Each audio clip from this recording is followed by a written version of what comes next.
I remember maybe 3 years ago, 4 years ago, was when we first started talking about how much you guys have invested in consensus-based decision making and how important that is. And the way that you see it is the fact that JWB always shows up as this like very unified front. Like it feels very consistent of like what people believe, how people talk about.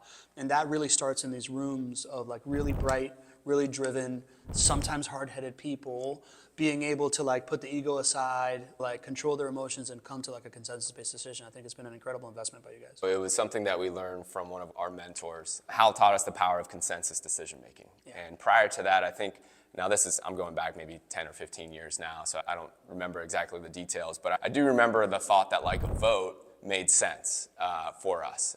At one point, I only had 2 business partners, and so it was very easy to do a vote, a 2 versus 1, and that's how we operated for probably the first few years or whatnot of JWB.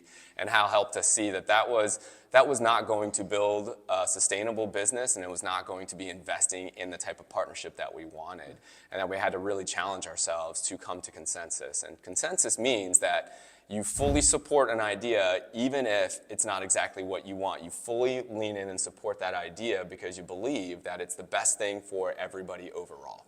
And so we work tremendously hard to get to consensus. And it takes humility, it takes a trust. I think just truly having respect for the other person's ideas, even if they see it completely different than you, because over those 20 years we've seen that idea that wasn't mine turn into something amazing that I never could have seen, and vice versa. So yeah, consensus decision making I think is one of the best things that we learned, and for anybody who wants to have a lasting partnership, especially if you have business partners that come from diverse backgrounds, and there's many of them, which is I don't know of another company that has 4 business partners that have survived for 20 years to do this kind of scale that we have. I would certainly encourage folks to learn more about and truly lean into consensus decision making. I love it, man.